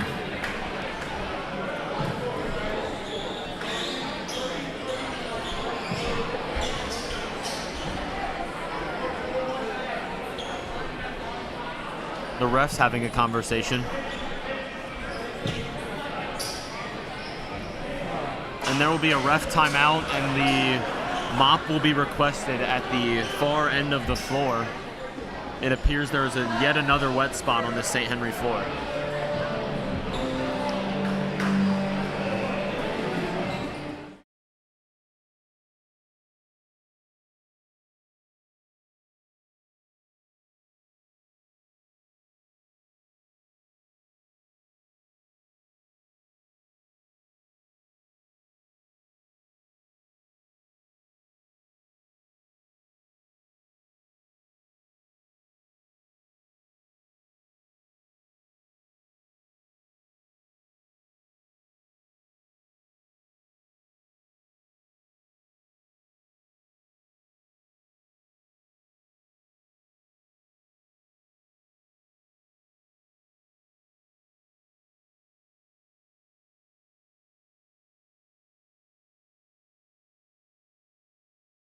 Coach does not seem pleased with the numerous wet spots on the St. Henry floor, and he gets his entire team to come off the bench and wipe up the painted area.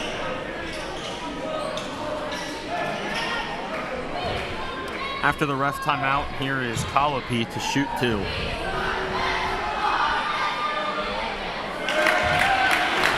First one off the rim, and both teams really have been struggling from the free throw line. That's been a big emphasis at St. Henry practices, is practicing a lot of free throws. And thankfully for us, Newcastle just can't convert from the line.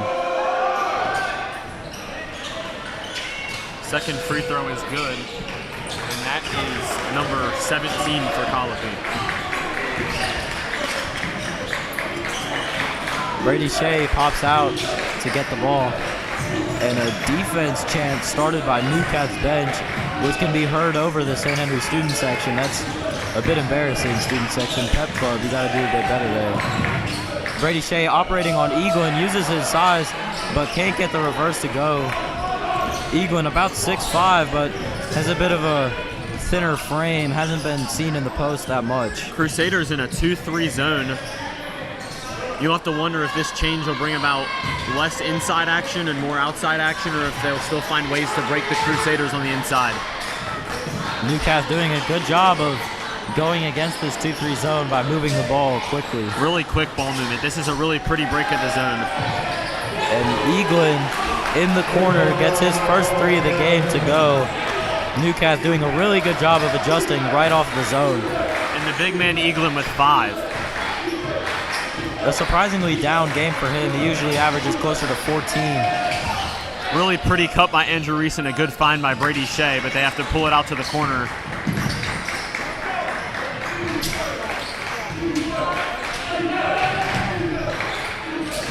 Hartman into the middle of the lane and gets the up and under really finish to pretty go. finish. That's 4 for Ryan Hartman. Ryan Hartman every now and then in the game will just kind of take over for a second and get his own shots to go. Very hard slip right there. And Ian Mann converts on the cut and finish. And the and one, despite the slippery courts. That is just his 5th point of the second half.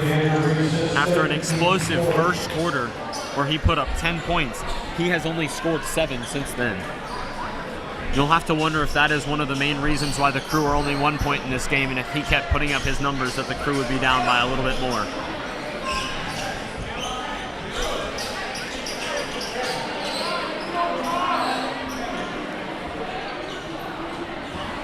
And definitely some displeased looks from the Newcastle bench, and rightfully so. Players are everywhere in this gym currently. Very hot and humid in this gym, and especially on one of the fullest games of the night. Carson Shea collects the rebound. Man, had a chance to tie the game there. Carson Shea back in the game with 4. Less than a minute and 30 to go. Hartman on the perimeter. Seems a bit hesitant. And a travel is called on Ryan Hartman, who seemed a bit hesitant with the ball, just couldn't decide what to do with it. And again, the Crusaders don't need to force up a quick shot with the lead.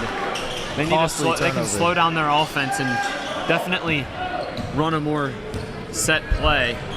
We'll see how they recover from this and if they can get a defensive stop. Colby trying to drive in. Johnny Lewin now on the second drive. Pump fake goes up and the ball is tipped out of bounds. And it's going to be Crusader ball. They says it slipped out of his hands. And great defensive possession for St. Henry. You have to think if the refs coming alive. You have to think if the refs missed a hit there because it was a pretty ugly looking shot. Didn't even hit the backboard, and you wonder if it just got away from him or if there was a tip on the defense that the refs did not call. Shea driving quick into the lane. Hardman doesn't even shoot the three, and they'll look to give it back to Carson. And Brady Shea pops up all the way to half court, draws the foul, and a lucky break there for St. Henry. That's number 3 on Newcastle, and the Crusaders have 4. Crusaders really need to stay off of fouling right now, and because the next one could be costly. And this is shaping out to be extremely similar to the JV game, which was a 1-point game for a majority of the fourth quarter, and then ended up going into overtime. So we'll see if either team is able to pull out a W in regulation. Shea double team, kick out to Hartman in the corner. Usually he's automatic from there.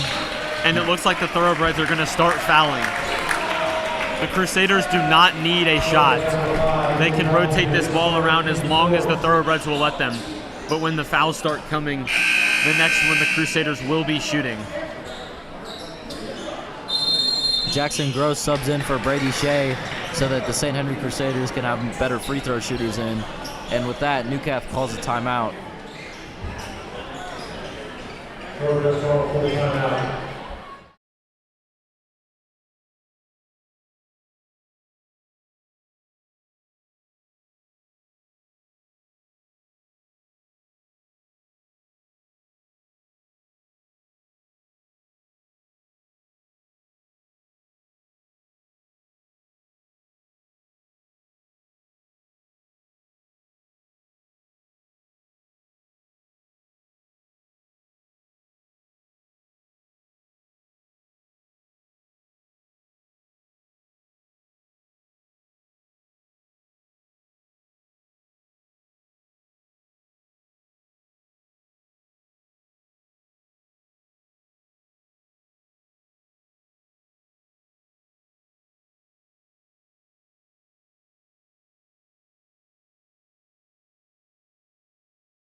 St. Henry to inbound following the timeout. Reese collects the inbound.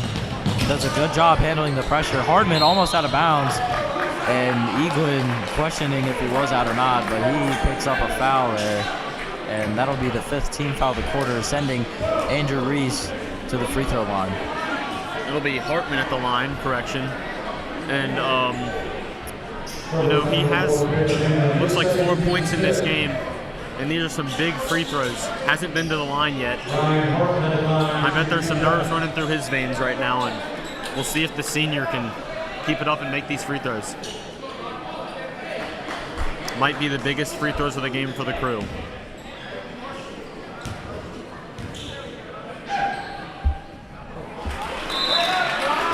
Hardman off on the first one. Brady Shea subs back into the game for Gross, looking to collect a rebound off of this free throw if it misses.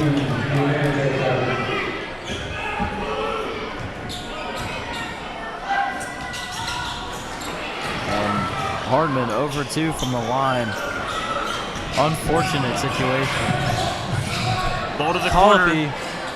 Colby off on the 3. Caden collects a rebound, and a really big rebound for Caden. He's had a bit of a quiet game, not getting as many minutes as normal, but that was a big-time play for Caden. and he'll be going to the line to try and put this game away. Only 8.5 seconds remaining for Newcastle to advance the ball down the floor and try and get a shot up.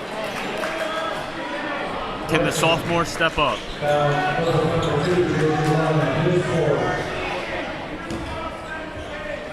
Caden Kunstek, a quite odd free throw for him, I must note.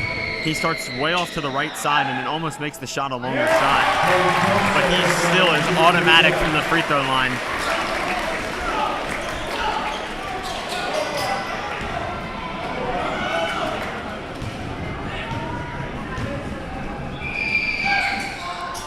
And the second free throw is good for Caden Kunstek. The sophomore performing in the clutch, and that'll be a St. Henry timeout. It looks like a 30 seconds.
Newcastle set to inbound after Caden Kunstek sinks the free throws. 3-point lead for St. Henry, and Newcastle, unfortunate for them, will have to advance the ball all the way up the floor and get a good look at a three-pointer to try and force this game to overtime. The sophomore showing composure during the clutch moments and really hitting those two clutch free throws there at the end. The ball is given to Eaglin in the middle of the floor. They need a 3 to tie. Gives it up to Johnny Lund, wide open. And it's just off. Brady Shea collects the rebound. And the time expires. And the final score of tonight's game, your St. Henry Crusaders 60, Newcastle 57. A great closing way to end your senior night. Signing off tonight is JT Houston and Brennan Lemon. Thank you for watching, and great game by the Crusaders.